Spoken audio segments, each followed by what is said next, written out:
warahmatullahi wabarakatuh. Bertemu lagi dengan channel ilmu. Nah, pada video kali ini kita akan mempelajari tentang kritik dalam teks anekdot.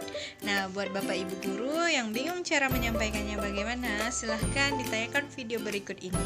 Jangan lupa like, comment, and subscribe ya. Assalamualaikum warahmatullahi wabarakatuh. Bertemu lagi dengan channel ilmu. Nah, pada kesempatan ini kita akan mempelajari tentang materi kritik kelas 10 SMA SMK di kurikulum Merdeka. Nah, pada kurikulum Merdeka ini ada materi kritik yang mana materi ini di kelas 10 untuk teks anekdot dan eksposisi. Nah, sebelumnya kita harus memahami dulu apa itu kritik. Nah, kritik merupakan saran atau masukan yang diberikan kepada orang agar orang tersebut dapat memperbaiki atau mengubah kesalahan. Nah, kritik ini untuk memberi tanggapan kecaman baik buruk terhadap suatu hasil karya, pendapat, dan sebagainya. Dalam pembelajaran ini, kritik harus disampaikan secara santun dan penuh empati. Kritik yang dipelajari dalam pembelajaran ini berbentuk teks anekdot dan teks eksposisi. Sebelum mengkritik anekdot, kita harus terlebih dahulu paham mengenai tentang anekdot tersebut. Nah, yang pertama, kritik dapat ditemukan di kaidah kebahasaan teks anekdot yang mengandung kritik. Ya, di kaidah kebahasaan ini kita bisa melihat kritik itu pada pertanyaan retorisnya, majas sindiran, dan kata kerja material. Seperti yang kita ketahui, teks anekdot itu merupakan teks cerita lucu, menarik ya. Biasanya menceritakan tokoh-tokoh penting dan adanya sindiran dalam teks tersebut. Nah, inilah cara untuk menentukan kritiknya ya. Ada 3 tadi. Nah, apakah yang dimaksud dengan pertanyaan retoris, sindiran, kerja material? Selanjutnya, nah ini dia. 1. Pertanyaan retoris. Apakah kalian pernah mendapatkan pertanyaan yang sudah jelas jawabannya? Nah, itulah yang dinamakan pertanyaan retoris. Pertanyaan retoris bisa dijawab oleh penanya itu sendiri. Pertanyaan ini diberikan untuk menyindir, memberi nasihat, dukungan, atau pesan terhadap orang lain secara halus. Contoh, siapa yang tidak ingin bahagia? 2. Menurutmu kamu tak pernah berdosa? Ketiga, apakah setiap orang berhak berbuat baik? Nah, itu adalah pertanyaan retoris ya. Selanjutnya, majas sindiran. Majas sindiran merupakan majas yang mengungkapkan maksud atau gagasan dengan cara menyindir. Nah, biasanya di teks anekdot itu ada ironi, sinisme, dan sarkasme ya. Nah, apa itu ironi? Ironi adalah gaya bahasa yang melukiskan suatu maksud dengan mengatakan kebalikan dan keadaan yang sebenarnya dengan maksud menyindir. 2. Sinisme. Sinisme adalah gaya bahasa berupa ejekan atau sindiran menggunakan kata-kata kasar yang disampaikan secara langsung dengan setulus hati. Selanjutnya sarkasme. Nah, sarkasme ini gaya sindiran yang paling keras di antara 3 majas sindiran yang ada. Majas ini secara terang-terangan menyindir, menyinggung, atau menyerang seseorang menggunakan kata-kata yang kasar ya.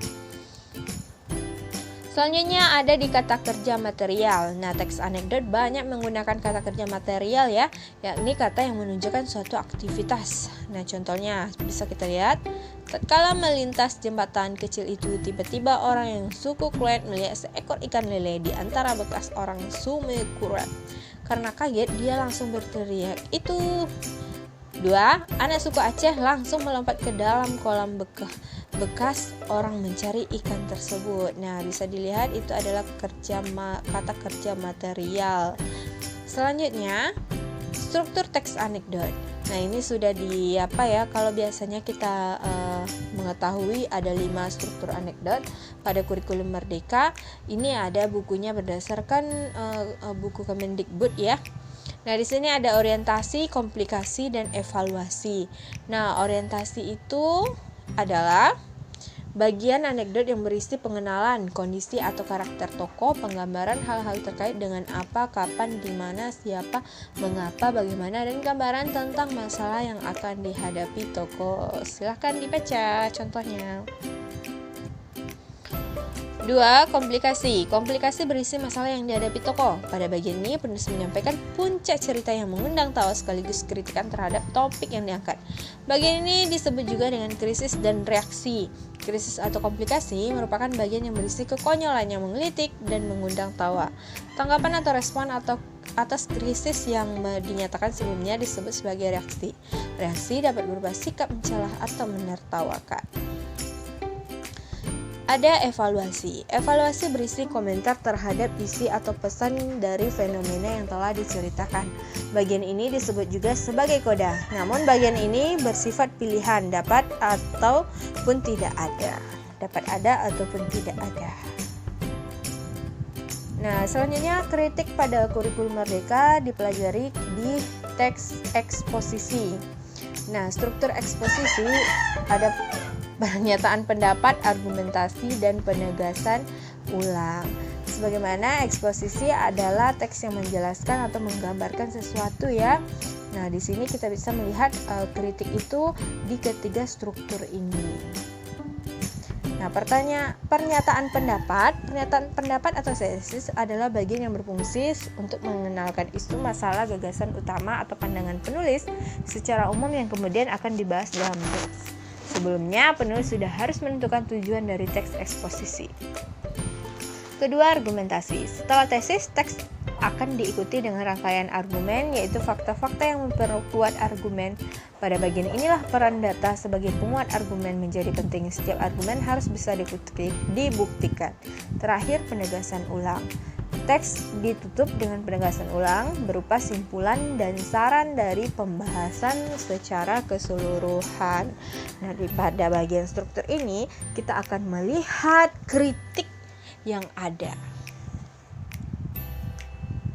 Nah, demikianlah video pembelajaran hari ini mengenai materi kritik pada kurikulum merdeka kelas 10. Yang mana kritik ini pada teks anekdot dan eksposisi. Semoga videonya bermanfaat. Terima kasih.